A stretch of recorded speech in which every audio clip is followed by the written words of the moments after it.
Good morning students, 11वीं आज online class में आप सभी का स्वागत है। पिछले लेक्चर में हमने वेग के प्रकार पढ़े थे, वेग के बारे में पढ़ा था। इससे पिछले लेक्चर में हमने चाल और चाल के प्रकार पढ़े थे। आज इनसे रिलेटेड कुछ न्यूमेरिकल करते हैं। क्वेश्चन नंबर 1, एक कार 72 किलोमीटर पर आवर की स्पीड से 72 किलोमीटर पर आवर की चाल से चलती है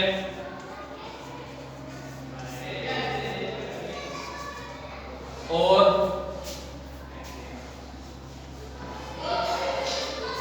वह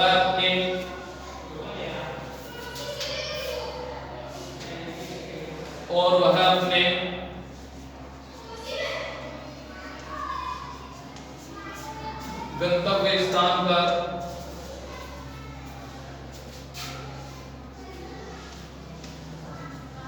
गंतव्य स्थान पर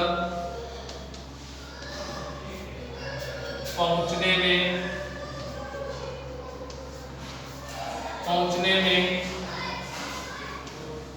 120 सेकंड लेती है। 120 सेकंड लेती है। तो कार द्वारा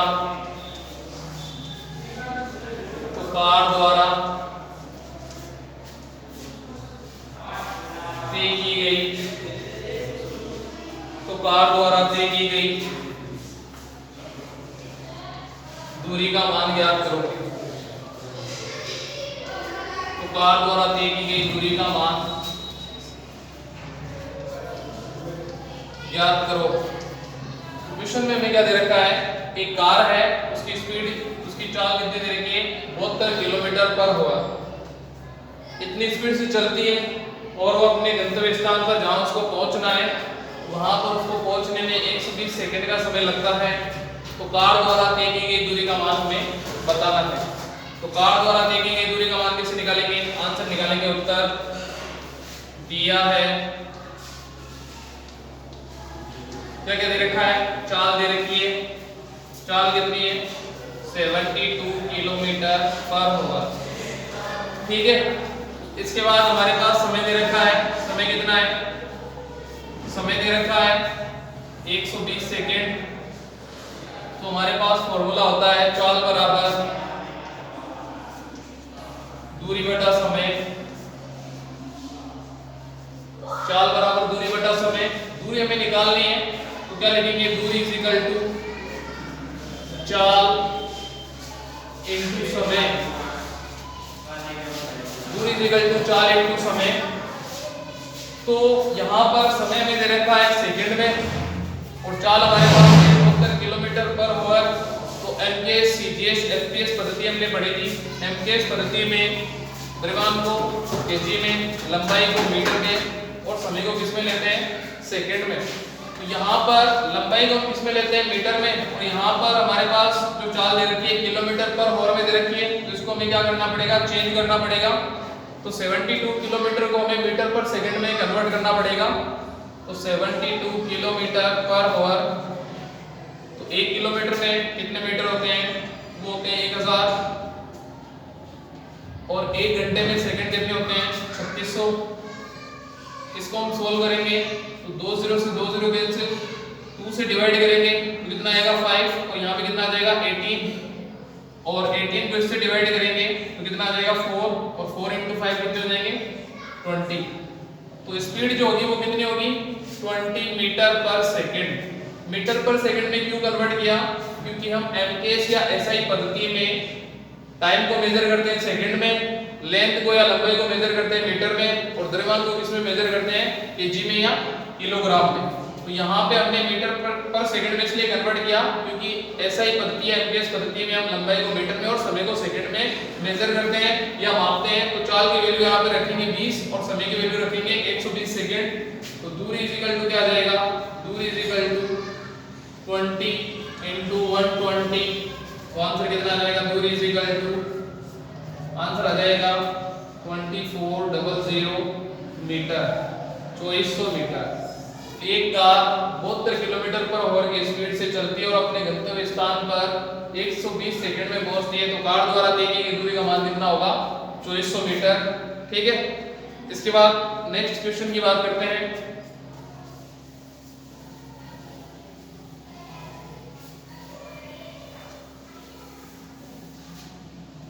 सेकंड क्वेश्चन देखो,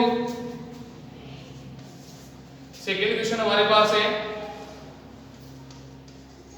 एक व्यक्ति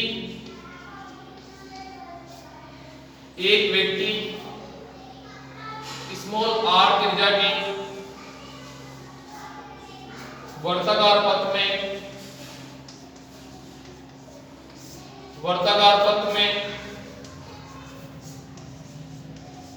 एक व्यक्ति स्मॉल r त्रिज्या के वर्ताकार पथ में एक चक्कर लगाता है।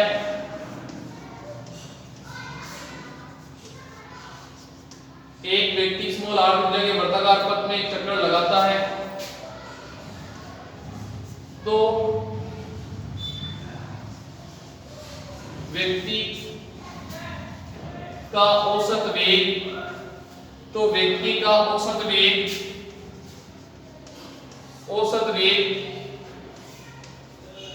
का मान क्या होगा? तो व्यक्ति के औसत वेग का मान क्या होगा?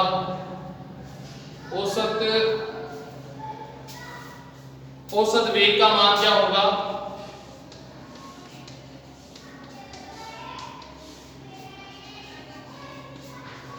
एक आदमी है, वो स्मॉल r त्रिज्या के वर्ताकार पथ में चक्कर लगा रहा है। तो यहाँ हमने एक सर्किल बना लिया, इसकी रेडियस कितनी है, त्रिज्या कितनी है? स्मॉल r त्रिज्या के वर्ताकार पथ में चक्कर लगा रहा है। कितने चक्कर लगा रहा है? एक चक्कर लगा रहा है। तो एक चक्कर लगाने के बाद व्यक्ति की औसत वेग क्या होगा वो हमें बताना है। तो यहाँ से स्टार्ट करते हैं, मान लेते हैं ये बिंदु A है, इसको ले लेते हैं O। व्यक्ति यहाँ से चलना है, प्रारंभ करता है बिंदु A से और एक चक्कर लगाएगा, तो स्टार्ट यहीं से करेगा। तो एक चक्कर कब होगा? वापस इसी स्थान पर पहुंच जाएगा। समझ गए? तो पॉइंट A पे स्टार्ट करेंगे तो अंतिम पॉइंट पे क्या होगा? पॉइंट A होगा। तो प्रारंभिक बिंदु और अंतिम बिंदु क्या होंगे? समान। तो विस्थापन क्या होगा? 0। और विस्थापन 0 होने पर औसत वेग का मान भी क्या होगा? 0। तो आंसर हम कैसे लिखेंगे? प्रारंभिक बिंदु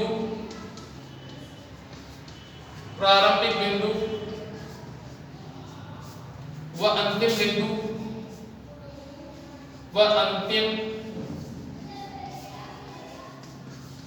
अंतिम बिंदु एक ही होंगे, जिसके